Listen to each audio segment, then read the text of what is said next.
me añadan, si mañana a estas horas yo no he puesto tu persona como la una de ellos. Viendo pues el peligro, se levantó y se fue para salvar su vida. Y vino a Berseba, que está en Judá, y dejó allí a su criado, y él se fue por el desierto un día de camino, y vino y se sentó debajo de un enebro, y deseando morirse, dijo: basta ya, oh Jehová, quítame la vida, pues no soy mejor que mis padres. Y echándose debajo del enebro, se quedó dormido. Y he aquí, luego un ángel le tocó y le dijo: levántate, come. Entonces él miró, y he aquí que su cabecera una torta cocida sobre las ascuas y una vasija de agua, y comió y bebió, y volvió a dormirse. Y volvió el ángel de Jehová la segunda vez, lo tocó diciendo: levántate y come, porque largo camino te resta. Amén. Una de las palabras que a mí siempre me ha impactado de esta lectura es aquella que dice: levántate, que largo camino te resta. Mire, no importa las dificultades que usted esté pasando, lo difícil que sea su matrimonio, lo difícil que sea trabajar con sus hijos, lo difícil que significa estar en un trabajo tal vez no deseado. Es mejor tomar la actitud correcta y saber que todavía nos queda un largo camino por recorrer. Que solamente es Dios el que determina los tiempos, no nosotros. Cuando la reina Jezabel sentenció a Elías, lo primero que él sintió fue ¿qué? Miedo. Sintió temor y salió corriendo. ¿Cuántas veces hemos sentido miedo y deseo de salir corriendo? Donde quiera que hemos estado. Especialmente en una prueba que es bien difícil. Todos hemos sentido miedo. Ahora, por eso es que el Señor siempre nos dice: no temas, porque el temor es algo bien dañino. Como cristianos debemos saber que una de las cosas que nos quita el gozo, quita la actitud positiva hacia Dios, es cuando nosotros estamos desanimados. ¿Cuántas veces estamos desanimados? Siempre, por lo menos una vez hemos sentido desánimo. Porque las cosas no salen como nosotros queremos. Porque luego vamos a ver cómo Dios le pregunta a Elías, y él responde el por qué él estaba de esa forma. No solamente fue el miedo el que le llevó a desanimarse, sino que las cosas no le salían como él había planeado. Cuando nuestros hijos no son como queremos, nos desanima eso. Cuando nuestro esposo no es como yo quiero que sea, nos desanima. Cuando nuestra esposa no es como yo quiero que sea, nos desanima. Y el desánimo, ¿sabe lo que sucede? Que nos quita el gozo, nos quita la fuerza. No solamente la fuerza natural, sino la fuerza espiritual. Y es por eso que Dios quiere hablarte en esta noche, para que tú no solamente te fijes como un tremendo error, como un tremendo pecado, el adulterio, la fornicación, la prostitución, la drogadicción, la pornografía, todas esas cosas, sino que también tiene algo bien dañino, bien difícil. Es el desánimo, es el miedo que muchas de las veces quiere apoderarse de nosotros. ¿Significa que nunca vamos a sentir miedo? No. Hay momentos en nuestra vida que sentimos miedo, pero eso no puede gobernarnos nuestra vida, manejar nuestra vida y quitarnos de la perfecta voluntad de Dios. En este pasaje nos damos cuenta cómo el miedo le llevó al desierto a Elías, que es distinto. El Espíritu Santo le llevó a Jesús al desierto. Jesús regresó lleno del Espíritu Santo, ¿se acuerda? Y empezaron los milagros, los prodigios y las cosas maravillosas. Pero sin embargo, algo que me impacta de nuestro Dios es que si es el miedo el que te lleva al desierto, si es tu carne, si es tus errores que te lleva al desierto, Dios tiene tanto amor para trabajar con usted y conmigo en el desierto, para cuidar de nosotros. A pesar de los errores, Él nos va a sustentar en el desierto, allí donde estemos. ¿Por qué? Porque cuando Eliseo no tenía nada que comer, cuando estaba prácticamente solo en el desierto y ya muriéndose, allí Dios tuvo cuidado de él. Es decir, que en la vida nuestra Por más difícil que veamos nuestras circunstancias, Dios tiene el control de nuestra vida. Él tiene el cuidado de nosotros. La pregunta es, si Él lo hizo con Elías, ¿por qué no con usted? ¿Por qué no va a cuidar de sus hijos? ¿Por qué no va a cuidar de su esposo, de su esposa? ¿Por qué? Es necesario confiar en nuestro Dios. Él es el mismo hoy, siempre. Él es el mismo por los siglos de los siglos. Él no cambia. Y en eso radica nuestra confianza, que Él va a seguir siendo con nosotros fiel, porque no puede ser infiel. Él envía al ángel, ¿para qué? Para que le dé alimento físico. Porque hay cosas espirituales que vienen directamente a nuestra vida y nos afectan físicamente. Si usted está cansado físicamente, cansado espiritualmente, si su espíritu está dormido, si usted espiritualmente está dormido, sin fuerzas, sin ganas de hacer lo que Dios le ha llamado a hacer, es que por eso es que Dios viene a hablarle en esta noche. Dios no quiere que usted siga de esa misma manera, de esa misma forma, con ese mismo estilo de vida. Si ya no nos cautiva la lectura bíblica, si no nos impacta, ya no nos impacta o no nos llama la atención leer la Biblia continuamente o estar orando continuamente y no tener esa pasión por el Señor y esa pasión por las cosas de Dios y por la iglesia, es que nuestro espíritu se está durmiendo o está dormido. No sé si a usted le ha pasado, a mí sí. Hay veces que mi carne solamente quiere descansar y descansar y descansar y descansar. Una de mis mayores dificultades en estos últimos años ha sido el desánimo. Una de las dificultades que más he tenido que luchar en los últimos años ha sido el desánimo. Sin embargo, cuando yo era cristiano, yo tenía otras debilidades. Me gustaba beber, me gustaba tener amigos, estar en la calle. Esa era una de mis debilidades cuando yo no conocía del Señor. Pero cuando vengo al Evangelio y en los últimos años, el volver a beber no ha sido mi debilidad, ni mi tentación, ni del deseo de volver a hacerlo.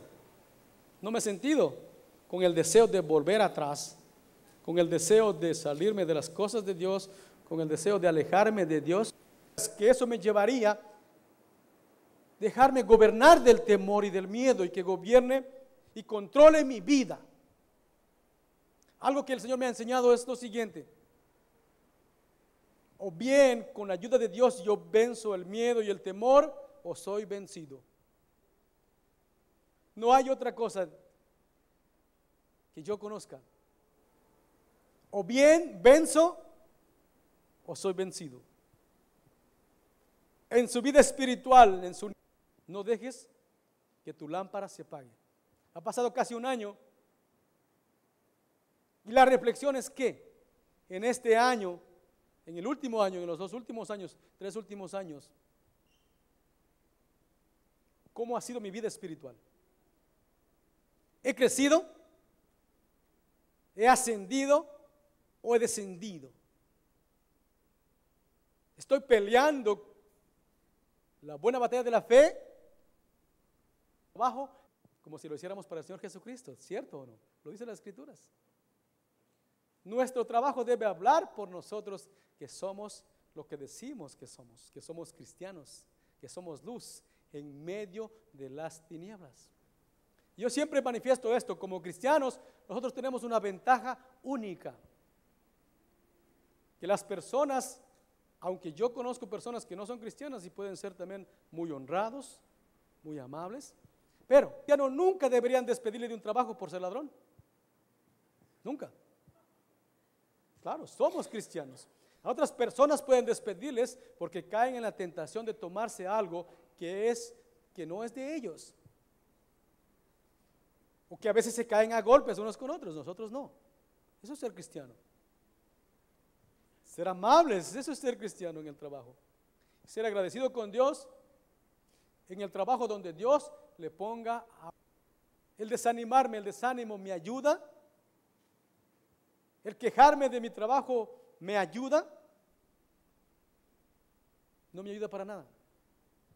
El mostrar quién está dentro de mí, el saber que Dios pelea la guerra por mí, el saber que Él cuida de mí, eso es lo que yo necesito saber y mostrarles al mundo que es Dios el que está conmigo. Hoy le daba gracias al Señor por algo. Para mí es impactante lo que Dios hace en mi vida. Yo espero que usted viva impactado de lo que Dios ha hecho por usted y por lo que hará. Si usted no vive impactada de lo que Dios hace en su vida por las cosas más pequeñas, por las cosas más mínimas, ¿qué le puede impactar entonces a usted?